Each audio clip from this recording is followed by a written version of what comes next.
ओम शांति।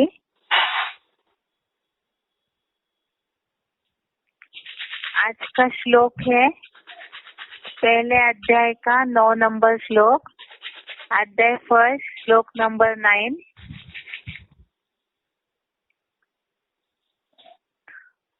अन्ये च बहवः शूरा मदर्ते त्यक्त जीविता नाना शस्त्र प्रहरणा सर्वे युद्ध विशारदा।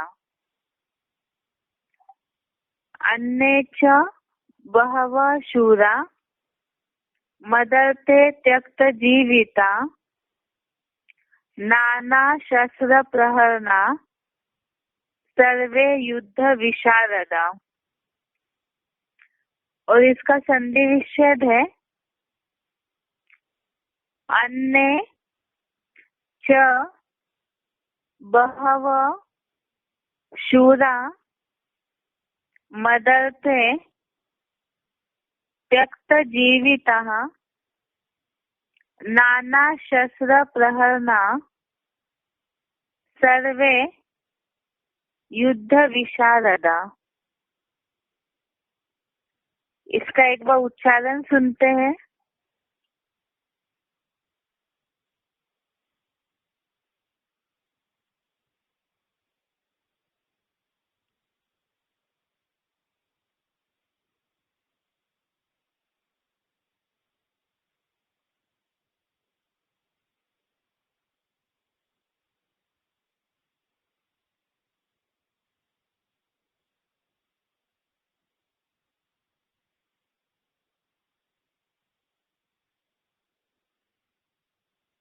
अन्ये च बहवः शूरा मदर्ते त्यक्त जीविता नाना शस्त्र प्रहरणा सर्वे युद्ध विशारदा। और भी अनेक कौरव पक्ष के शूरवीर। अन्ये च बहवः शूरा मदर्ते त्यक्त जीविता नाना शस्त्र प्रहरणा सर्वे युद्ध विशारदा। और भी अनेक कौरव पक्ष के शूरवीर जो विशेष रूप से मेरे लिए अपने जीवन का भी मन मारकर त्याग करने वाले हैं, वे सभी अनेक छल छिद्र वाले ज्ञान अज्ञान शस्त्रों से मेरी मन्नत से प्रहार करने वाले हैं तथा झूठी और आत्ताई हिंसक युद्ध कला में निपुण हैं।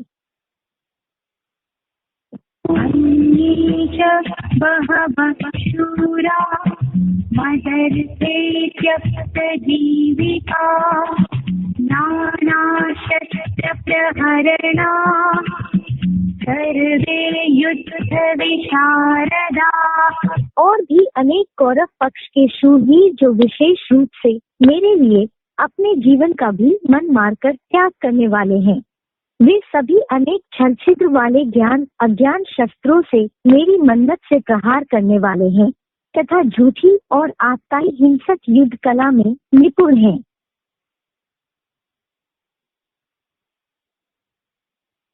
इसका अर्थ है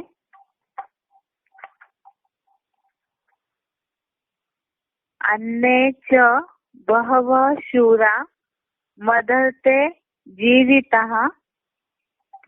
अर्थ है और भी अनेक शूरवीर है मेरे लिए अपने जीवन का त्यक्त सर्वे नाना शस्त्र त्याग करने वाले हैं सभी अनेक शस्त्रों से प्रहरणा युद्ध विशारदा प्रहार करने वाले हैं युद्ध कला में निपुण है। इसका अर्थ हो गया और भी अनेक शूरवीर है मेरे लिए अपने जीवन का त्याग करने वाले हैं सभी अनेक शस्त्रों से प्रहार करने वाले हैं युद्ध कला में निपुण है। और इसमें भी जो अर्थ लिखा हुआ है और भी अनेक कौरव पक्ष के शूरवीर है।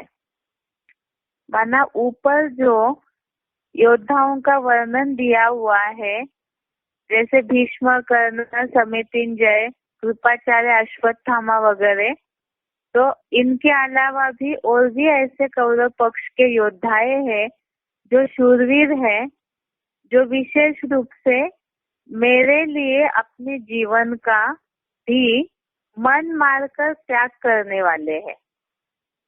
अर्थात महाभारत में तो ये दिखाया है कि दुर्योधन का जो भी आतताईपना था या दुशासन का, खास तो दुर्योधन अपनी इच्छा पूर्ति के लिए, अपने राज्य गद्दी के लिए युद्ध करवा रहे थे।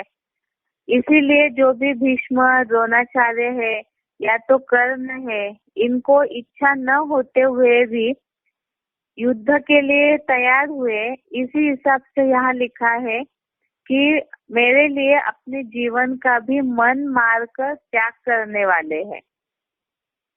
वे सभी अनेक छल छिद्र वाले ज्ञान अज्ञान शस्त्रों से। तो यहाँ जो लिखा हुआ है छल छिद्र वाले ज्ञान अज्ञान शस्त्रों से, यहाँ पहली बात है जो ज्ञान लिखा हुआ है, तो कौरवों का अर्थ तो हमने कल्पवृक्ष के हिसाब से समझा है कि कौरव अर्थात जो बाप को जानते तो है लेकिन उनको मानते नहीं है और उनके बताए हुए श्रीमत रूपी रास्ते पर चलते नहीं है। तो इसीलिए ऐसे कौरव संप्रदाय वाले ही तो महाभारत युद्ध छेड़ते हैं। इसका मतलब उनके बुद्धि में ज्ञान तो है, बाप की पहचान तो है, लेकिन उस ज्ञान को वो छल छिद्र के रूप में या निगेटिव रूप में उपयोग करते हैं और ऐसे ज्ञान शस्त्रों का ही विरोध करने के लिए या तो निगेटिविटी के लिए उपयोग करते हैं। इसीलिए वो बोला हुआ है ऐसे ज्ञान शस्त्रों से। और अज्ञान माना पूरा बाप की पहचान बुद्धि में नहीं है तो अज्ञान तो है ही। और अभी कलयुगांत में तो सारी दुनिया ही अज्ञान अंधकार में है।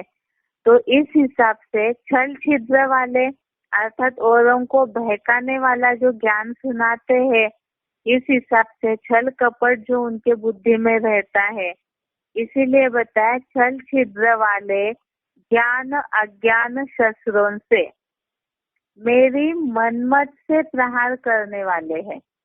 अर्थात श्रीमत रूपे रास्ते पर तो कौरव संप्रदाय वाले चलते ही नहीं है, तो दुर्योधन की मनमत अनुसार ही वो महाभारत युद्ध करते हैं, विरोध करते हैं बाप के कार्य का। इसीलिए मेरी मनमत से प्रहार करने वाले हैं तथा झूठी और आतताई हिंसक युद्ध कला में निपुण है।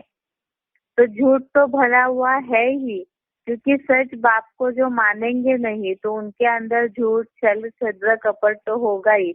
आतताई अर्थात अत्याचारी हिंसक युद्ध कला में निपुण है। तो इस हिसाब से इसका अर्थ एक बार दोबारा पढ़ रहे हैं।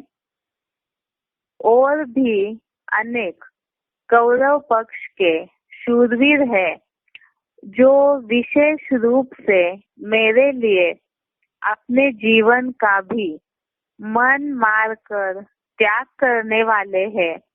वे सभी अनेक छल छिद्र वाले ज्ञान अज्ञान शस्त्रों से मेरी मनमत से प्रहार करने वाले हैं तथा झूठी और आतताई हिंसक युद्ध कला में निपुण है।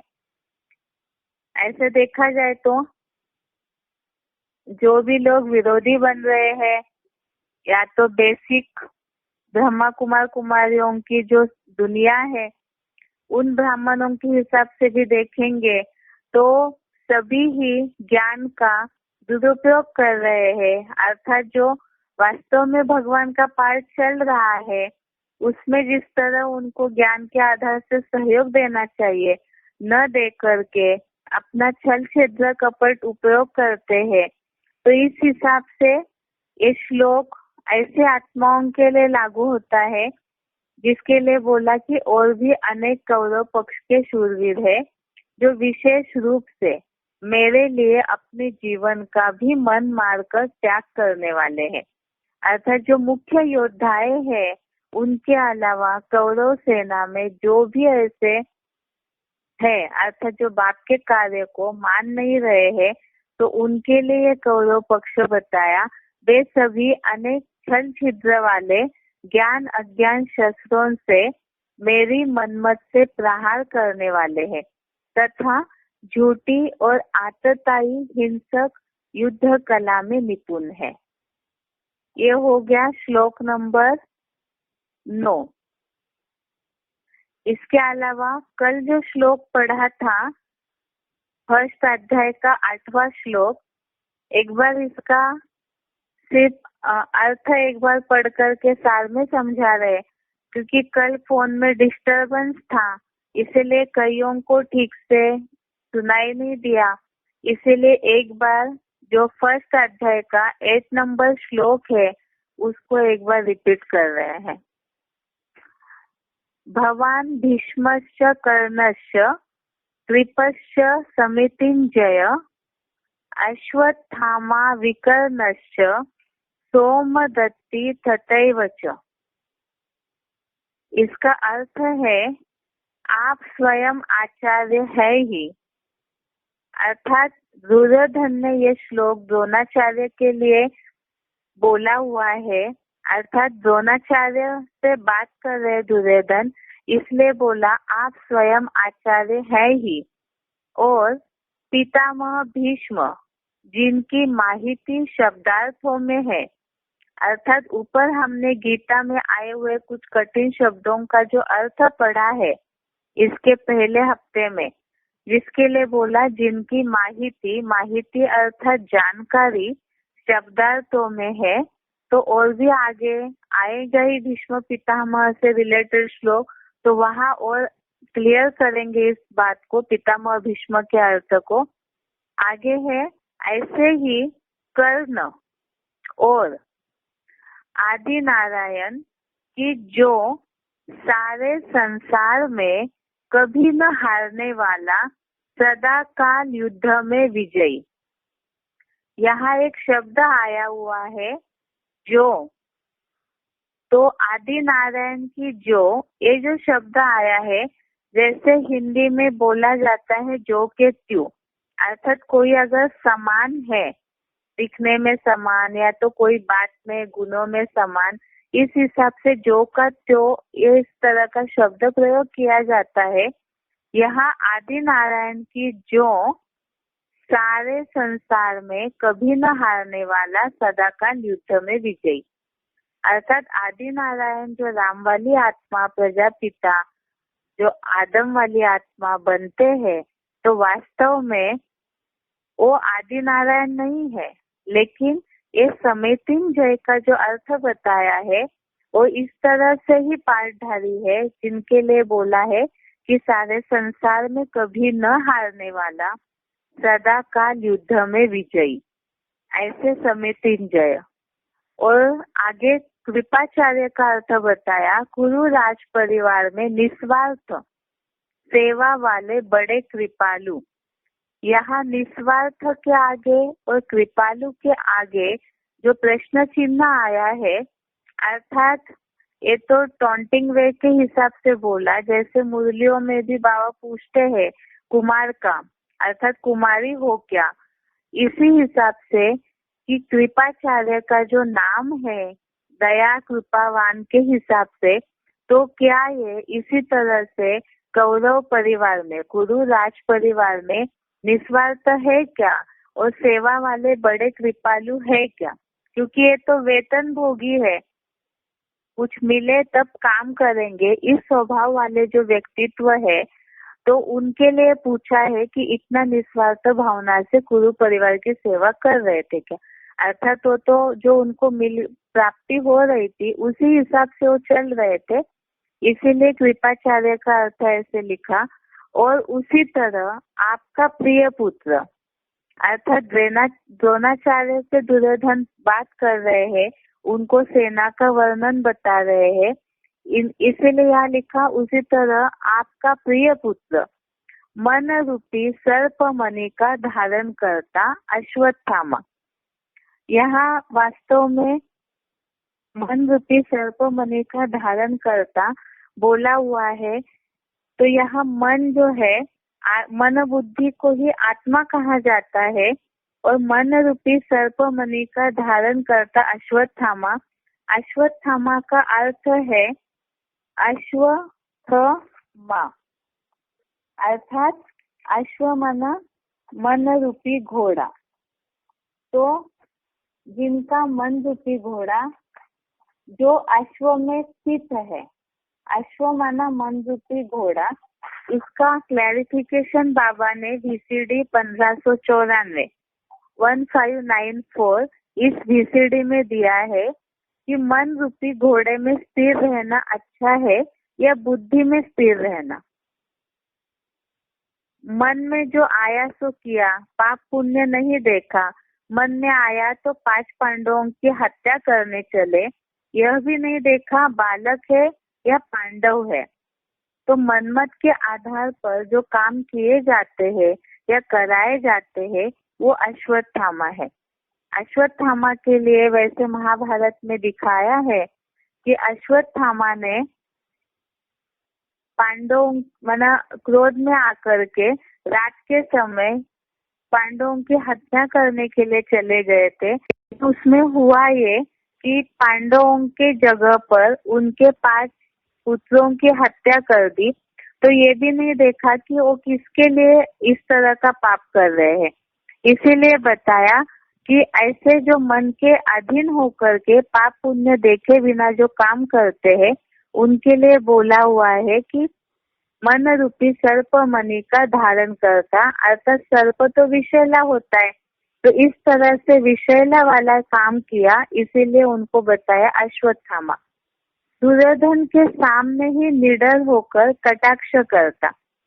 तो ये बताया कि दुर्योधन से अश्वत्थामा डरते नहीं थे, इसीलिए यहाँ लिखा है दुर्योधन के सामने ही निडर होकर कटाक्ष करता।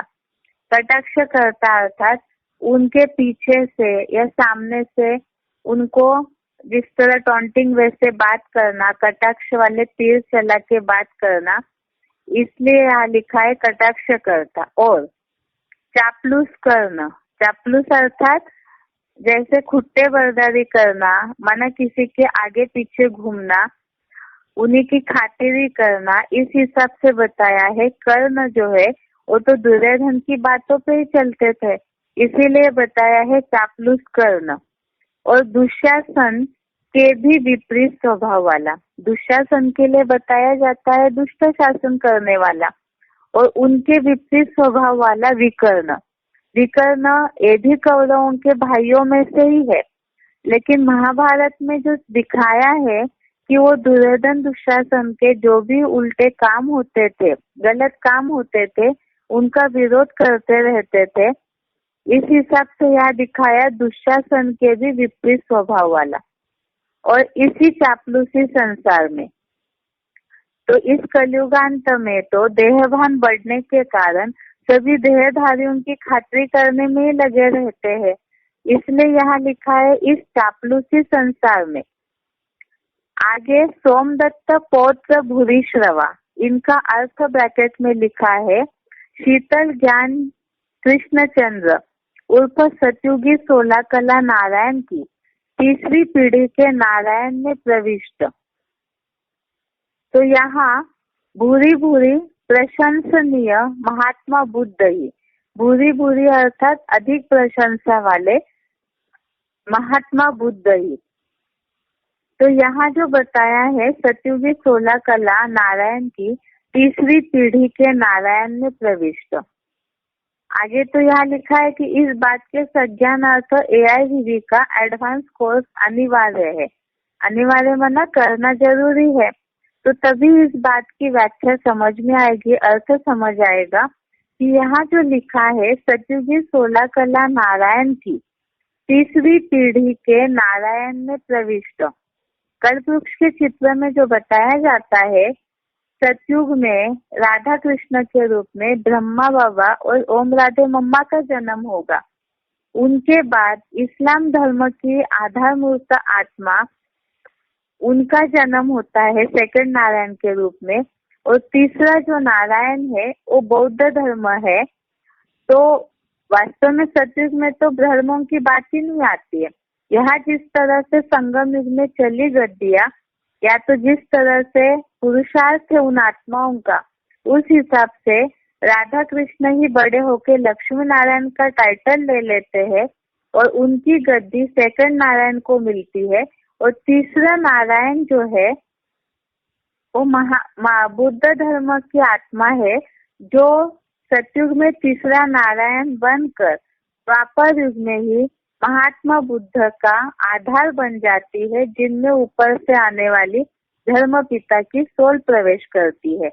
तो इस हिसाब से यहाँ लिखा है कि शीतल ज्ञान कृष्ण चंद्र उर्फ सतयुगी 16 कला नारायण की तीसरी पीढ़ी के नारायण में प्रविष्ट भूरी भूरी प्रशंसनीय महात्मा बौद्ध ही सोमदत्त पौत्र भूरी श्रवा है। अर्थात थर्ड नारायण के लिए बोला हुआ है। तो आत्मा भी कलयुगांत में कल्पवृक्ष के चित्र के हिसाब से सूर्यवंशियों को छोड़ करके तो सभी कौरव यादव संप्रदाय में सम्मिलित हो जाते हैं। अर्थात सभी ही विरोध में कुछ ना कुछ परसेंटेज में विरोध करके महाभारत युद्ध करवाते हैं। इसीलिए राइटिस्ट साइड का धर्म होते हुए भी इनको कौरव संप्रदाय के योद्धाओं के रूप में बताया। एक बार अर्थ इसका दोबारा पढ़ रहे हैं।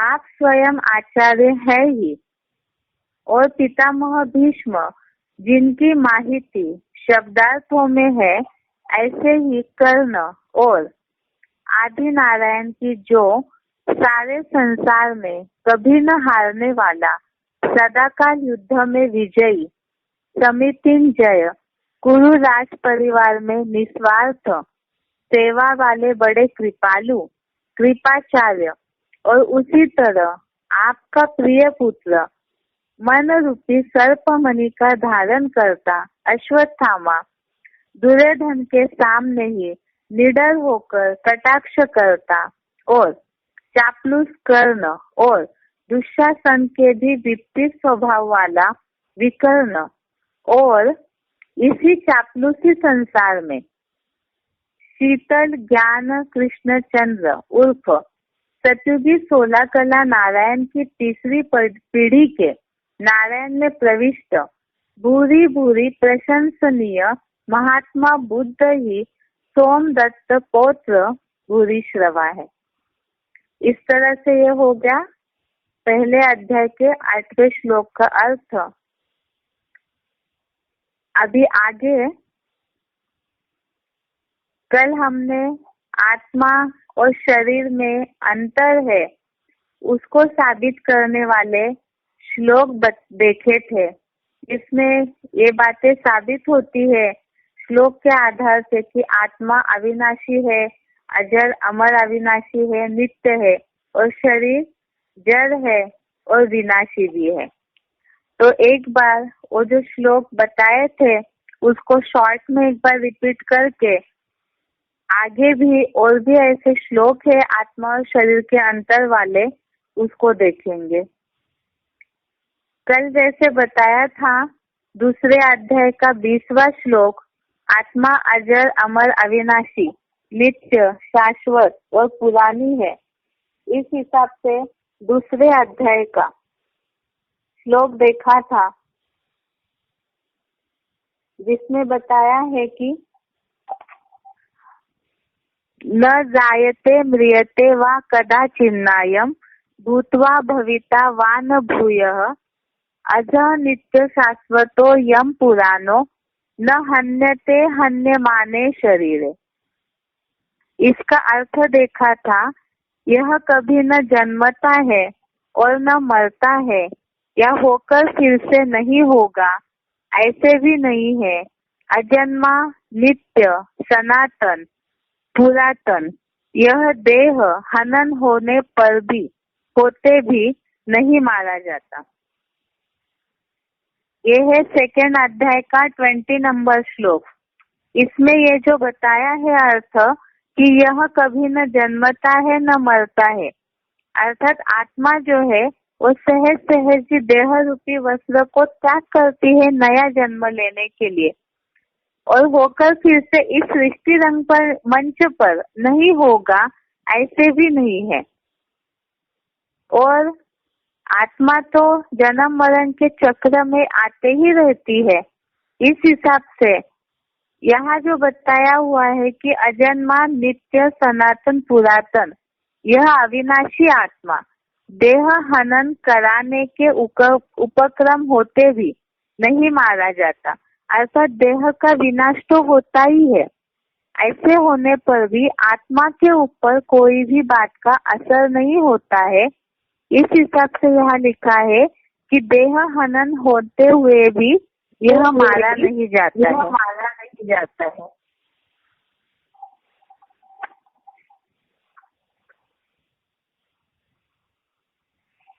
आगे शरीर के लिए श्लोक बताया था कि शरीर जो है जिस तरह से इन भौतिक प्रक्रियाओं का या सृष्टि का जो काल चक्र है, इन बातों का शरीर के ऊपर असर हो जाता है।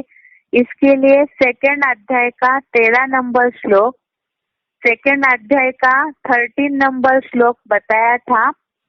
देहिनोस्मिन यथा देहे कौमारम यौवनम जरा तथा देहांतर प्राप्ति धीरज तत्र न मुह्यति।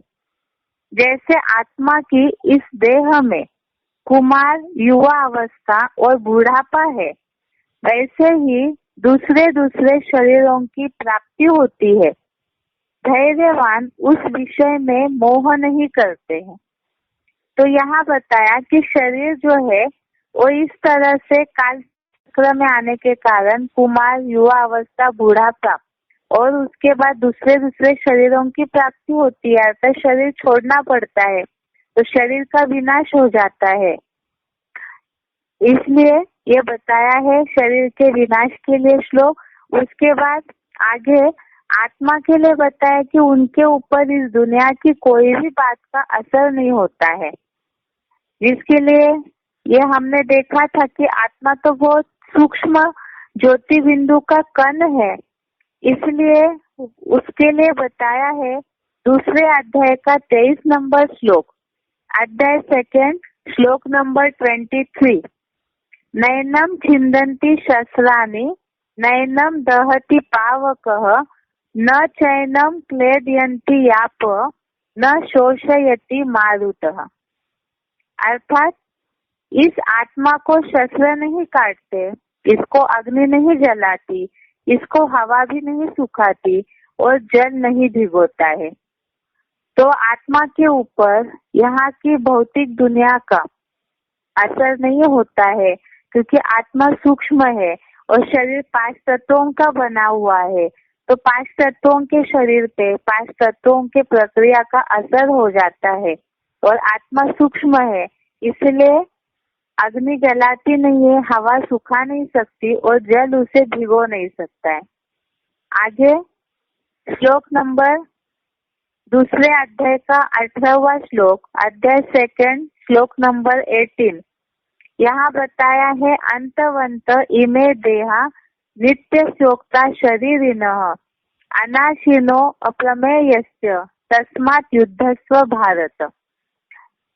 अर्थात नित्य, अविनाशी, माप न करने योग्य देहधारी आत्माओं के ये शरीर नाशवान कहे हैं। तो यहाँ भी ये श्लोक में साबित हुआ कि आत्मा नित्य अविनाशी है और शरीर देहधारी आत्माओं के शरीर नाशवान है। इसमें और एक अर्थ छिपा हुआ है जो बताया कि शरीर तो भौतिक आकृति है, दिखाई देता है आंखों से, लेकिन आत्मा सूक्ष्म है, तो वो अप्रमेय अर्थात माप नहीं की जा सकती है। यहाँ जो शब्द आया हुआ है श्लोक में अनाशिनो अप्रमेयस्य तस्मात् युद्धस्व भारत, अप्रमेय अर्थात आत्मा नाप नहीं की जा सकती है। इस तरह से कल के श्लोक हो गए रिपीट। उसके बाद आगे का आज का टॉपिक है इसमें भी यही है कि आत्मा और शरीर में अंतर, और इसमें आत्मा सूक्ष्म है, तो इसीलिए अभी जो बात बताई कि शरीर तो साकार जड़त्वमयी पंचभूतों का पुतला है, इसलिए वो तो आंखों से दिखाई देता है, और आत्मा आंखों से दिखाई नहीं देती है, वो ज्ञान चक्षुओं से ही, ज्ञान की समझ के आधार से ही देखी जा सकती है। इस हिसाब से 15वें अध्याय का 10वां श्लोक, अध्याय 15 श्लोक नंबर 10, जिसमें यहाँ बताया है उत्क्रामंतम स्थितम वापि भुजानम वा गुणान्वितम विमूढ़ा नानु पश्यन्ति ज्ञान चक्षुषः। श्लोक एक बार दोबारा पढ़ रहे, 15वें अध्याय का 10वां श्लोक है। इसमें लिखा है उत्क्रामंतम स्थितम वापि भुजानम वा गुणान्वितम विमूढ़ा नानु पश्यन्ति ज्ञान चक्षुषः। तो इसमें जो लिखा हुआ है, देह छोड़ते या धारण करते अथवा भोगते हुए त्रिगुण युक्त आत्मा को ज्ञान नेत्र वाले देखते हैं, महामूर्ख नहीं देख पाते हैं। यहाँ जो लिखा है देह छोड़ते या धारण करते, देह छोड़ते या धारण करते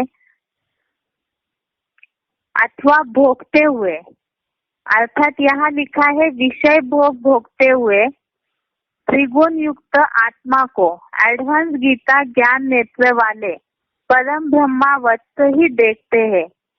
दिखावटी टीका करता महामूर्ख नहीं देख पाते हैं, वो तो द्वापरांत से ही सर्वव्यापी मानते हैं। तो यहाँ जो बात बताई कि जिनके पास ज्ञान नहीं है तो उस आत्मा को देख नहीं पाते हैं, तो आत्मा के अस्तित्व के बारे में भी उनके बुद्धि में समझ नहीं रहती है।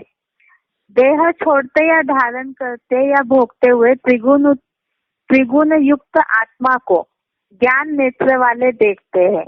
तो यहाँ हम जानते हैं कि जब कोई मर जाता है तो उनके अंदर से आत्मा निकल जाती है, या तो इस शरीर के द्वारा भोगते हुए, अर्थात जो भी शरीर से कर्म कर रहे हैं वो आत्मा कर्म करती है। इस हिसाब से यहाँ बताया कि निराकार चैतन्य शक्ति जो आत्मा है वो स्थूल नेत्रों से नहीं तो ज्ञान चक्षुओं से देखी जाती है। उसके बाद आगे का श्लोक है कि आत्मा अति सूक्ष्म, अचिंत्य और अव्यक्त है। इसके लिए दूसरे अध्याय का ही 25वां श्लोक है, अध्याय 2 श्लोक नंबर 25। इसमें ये श्लोक बताया हुआ है अव्यक्तो यम चिंतो यम अविकार्यो यम उच्यते तस्मात् देवं विदित्वैनं नानु शोचन्ति मर्हसि। एक बार श्लोक दोबारा पढ़ रहे हैं, अव्यक्तो यम चिंतो यम अविकार्यो यम उच्यते तस्मात् देवं विदित्वैनं नानु शोचन्तु अर्हसि।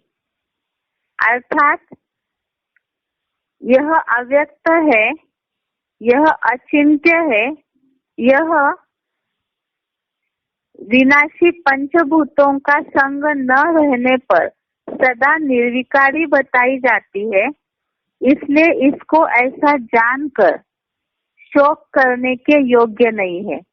तो यहाँ तो भगवान ने अर्जुन को उपदेश दिया है कि आत्मा जब शरीर छोड़ती है तो उसके लिए तू शोक करने योग्य नहीं है, तो उसकी के लिए आत्मा का रूप बताया कि यह अव्यक्त है, अर्थात व्यक्त नहीं है, जो दिखाई नहीं देती है, अचिंत्य है, इतनी सूक्ष्म है कि उसका चिंतन नहीं कर सकते हैं, यह निर्विकारी बताई जाती है। तो बताया अगर वो देहधारियों के संग में न आए तो निर्विकारी ही रहेगी। इसलिए इसको ऐसा जानकर तू शोक करने के योग्य नहीं है।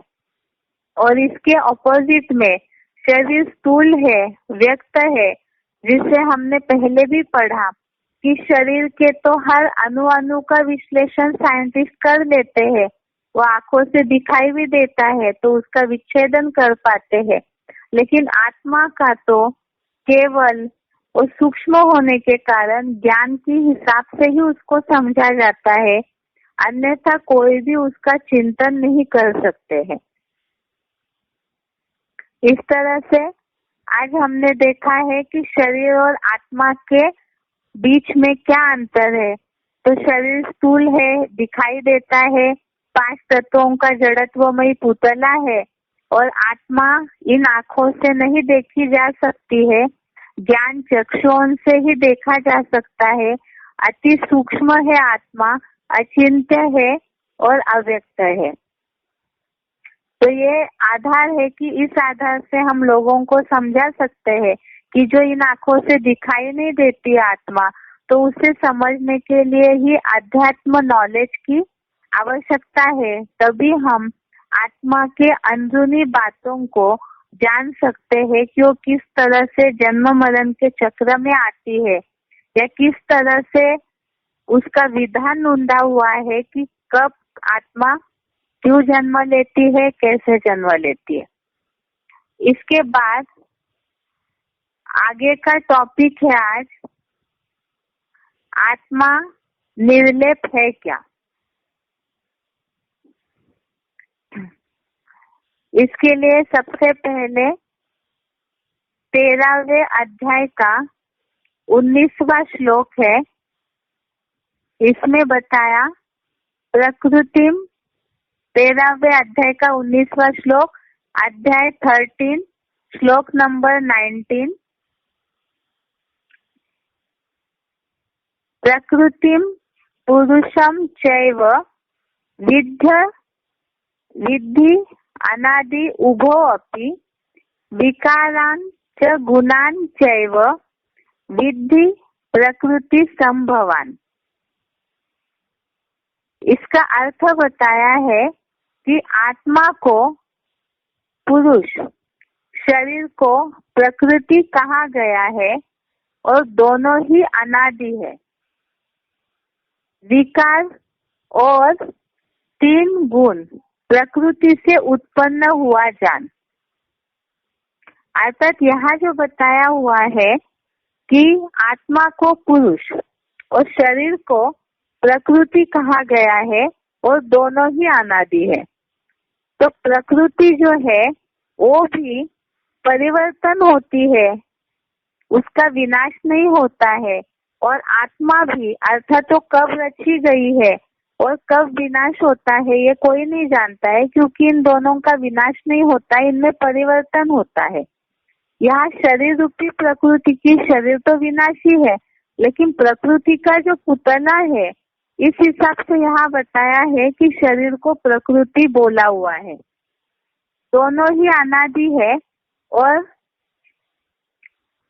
विकार और 3 गुण प्रकृति से उत्पन्न हुआ जान। तो ये जो सत, रज और तम, ये तीनों गुण है और प्रकृति से उत्पन्न हुआ जान, क्योंकि प्रकृति जो है वो इन 5 तत्वों से बनी हुई है, और उसमें जब जब परिवर्तन होता है, मनुष्य जब जब नीचे गिरता है, तब तब ये 3 गुणों की उत्पत्ति होती है। इस हिसाब से बोला हुआ है कि विकार और 3 गुण प्रकृति से उत्पन्न हुआ जान, माना आत्मा के ऊपर जैसे जैसे वो इस चक्र में आएगी, तो उसी आधार से उनके ऊपर असर 3 गुणों का हो जाता है। जैसे जो गीता का किताब है उसमें लिखा हुआ है, प्रकृति को और आत्मा को दोनों को अनादि ही जानो, और विकारों के तीनों गुणों को भी प्रकृति से उत्पन्न हुआ जानो। उसके बाद आगे है 13वें अध्याय का 20वां श्लोक। इसमें बताया है कार्यकरण कर्तृत्वे हेतु प्रकृति उच्यते पुरुषः सुख दुःखानां भोक्तृत्वे हेतु उच्यते। अध्याय नंबर 13 श्लोक नंबर 20, इसमें अर्थ लिखा हुआ है,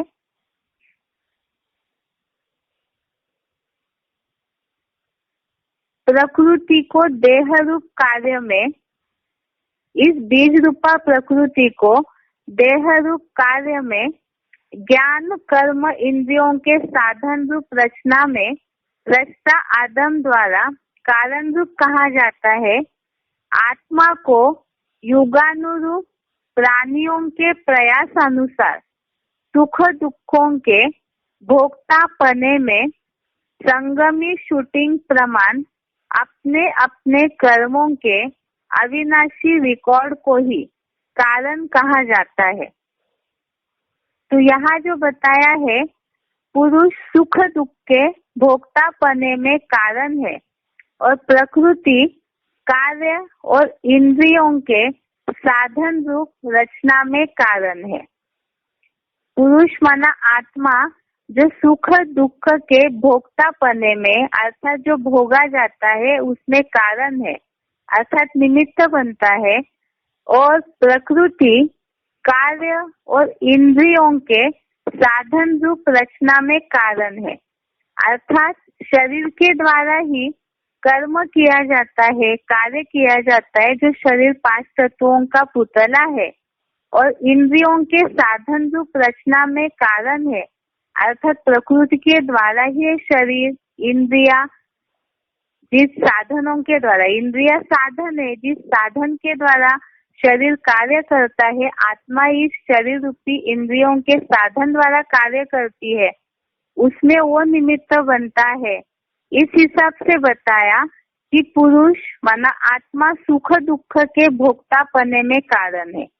तो शरीर के द्वारा जो प्रकृति अर्थात शरीर के द्वारा आत्मा कार्य करती है और उसका ही लेप छेप आत्मा के ऊपर चढ़ता है, तो वो आत्मा जिस तरह से भी शरीर द्वारा कार्य करेगी उसी आधार से सुख दुख के भोक्ता पने में वो कारण बन जाता है। उसके बाद आगे है 15वें अध्याय का 9वां श्लोक। इसमें बताया श्रोत्रम चक्षुः स्पर्शनम च रसनम घ्राणम एव च अधिष्ठाय मनश्च अयम विषयान उपसेवते। अध्याय 15 श्लोक नंबर 9। इसमें बताया श्रोत्रम चक्षु स्पर्शनम च रसनम घ्राणम एव च अधिष्ठाय मनश्च अयम विषयान उपसेवते। इसका अर्थ है आत्मा ही कान, आँख, त्वचा, जीवा और नासिका का और साथ ही मन का आधार लेकर विषय भोगों को सेवन करती है। आत्मा ही कान, आँख, त्वचा, जिह्वा अर्थात जीभ, नासिका माना नाक का और साथ ही मन का आधार लेकर विषय भोगों का सेवन करती है। तो जैसे ऊपर का श्लोक हमने पढ़ा कि प्रकृति कार्य और इंद्रियों के साधन रूप रचना में कारण है और पुरुष माना आत्मा सुख दुख के भोक्ता पने में कारण है, उसी का विश्लेषण इस श्लोक में आया है कि आत्मा शरीर की जो इंद्रियां है, कान, आँख, त्वचा, जीभ, नाक और साथ में मन का आधार लेकर विषय भोगों का सेवन करती है, अर्थात ये जो शरीर रूपी इंद्रिया रूपी साधन है उसके द्वारा आत्मा विषयों को भोगती है। और उसके लिए जरूरी है कि मन, इसमें हम भी मुरलियों में सुनते आए हैं, बाबा ने बोला है कि अगर मन इंद्रियों का साथ न दे तो पाप पुण्य की बात ही नहीं आती है। लेकिन मन जहाँ चंचल है, कंट्रोल में नहीं आता है, तो आत्मा माना ही मन बुद्धि, और आत्मा मन का आधार लेकर विषय भोगों का सेवन करती है। इसीलिए ही पाप पुण्य के लेपछेप में आती है, अर्थात ही सुख दुख के भोक्ता पने में कारण है। इसी हिसाब से बताया कि आत्मा जो है उसके ऊपर पाप पुण्य का लेपछेप लगता है। जो ये मानते हैं लोग कि आत्मा के ऊपर इस तरह का लेपछेप नहीं लगता, लेकिन ऐसे नहीं है। आत्मा के ऊपर पाप पुण्य का जिस तरह से वो कर्मों के चक्र में आती है, जैसे जैसे कर्म करती है, मन का आधार लेकर जैसे भी बातें सोचती है, उसी आधार से जैसे कर्म करती है, उसका प्रभाव जरूर पड़ता है और पाप पुण्य के लेपछेप में आएगी तो उसी के आधार से वो सुख दुख का भी कारण बन जाती है, सुख भोगने के या दुख के भी निमित्त बन जाती है। इसके बाद आगे बताया है श्लोक 5वें अध्याय का 17वां नंबर का श्लोक, अध्याय नंबर 5, श्लोक नंबर 17।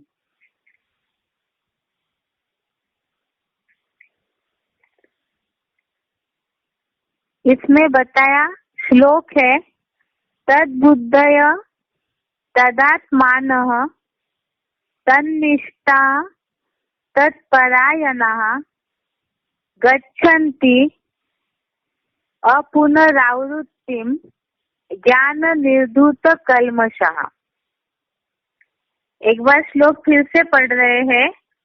तद्बुद्धयः तदात्मानः तन्निष्ठाः तत्परायणाः गच्छन्ति अपुनरावृत्तिं ज्ञान निर्धूत कल्मषः।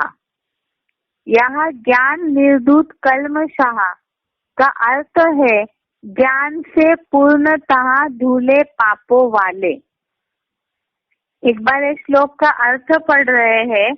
आत्मा निर्लेप नहीं है, लेपछेप लगते हैं, क्योंकि आसक्ति है, भोगता है। इसीलिए कहते हैं पापात्मा पुण्य आत्मा।